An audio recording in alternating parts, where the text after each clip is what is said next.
The Reach is aptly named. We're the ones who give your hands something to do at the table. As the most fertile region of the Seven Kingdoms, we grow the lion's share of the grains and fruit that feed this country, especially now, since the rebels have burned down the other fields. Thankfully, House Tyrell is here to do its duty to the crown and keep the capital from starvation. Yet, as with all gardens, weeds grow in the Reach too, though few name them as such. Singers fill our heads with chivalry and courtly love, fluff to make boys fight and girls swoon. Oh, the songs are good enough for a pleasure barge down the Manda. They give pleasure to the common people and harmony to the realm. But if the rise of House Tyrell proves anything, it's that virtue and honor have their place. And if you're not careful, that place is the grave. Unlike the Lannisters, Starks, and Arryns, we were never kings in our own right. House Gardner ruled the Reach since the Dawn Age, and we were their stewards. While they warred to enrich their already rich domain, we managed their castle of Highgarden. But then Aegon Targaryen landed with his dragons. Nobody knows why the Gardener King took the field against him. Anyone could see that a man who grows flowers should beware a man who grows fire-breathing monsters. But maybe it wasn't wholly his idea. Maybe someone whispered in his ear about all the face he'd lose with the other 6 kings if he stayed home. The rest is history.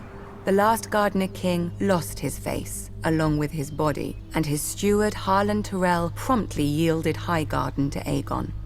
My grandmother swears that Harlan was like most of our men and grew up banging steel together too loudly for a thought to penetrate.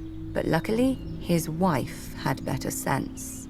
Whatever the case, in return for Harlan's show of sense, Aegon proclaimed House Tyrell the Lords of the Reach and Wardens of the South, passing over all the other houses with better claims. House Hightower, who were kings before the Andals came, their seat is the oldest city in Westeros. They call it Old Town. Wealthy, proud, and solitary, there have been Hightowers who wouldn't come down from their great lighthouse for decades.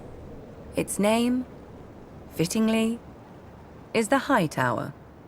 House Florent, who had actual blood ties to the Gardeners. They whinge about their ancient rights to Highgarden every once in a while, and now that their daughter is married to Stannis Baratheon, about their rights to all of Westeros too. Apparently, putting a fox on your banners doesn't impart a fox's wiles.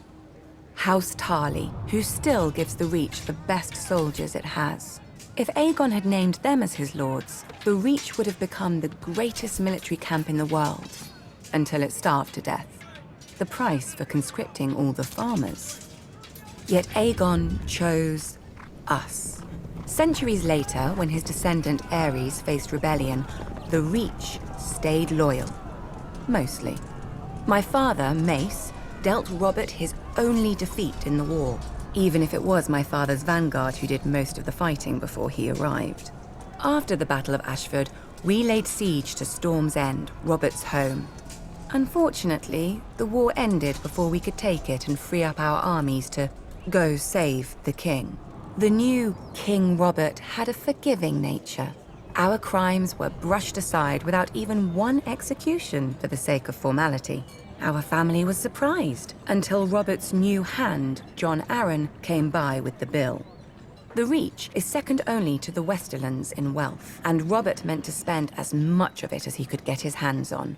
We gave him the coins he wanted, and later, when he wanted our grain or fruit or wine, he gave them back at whatever price we set.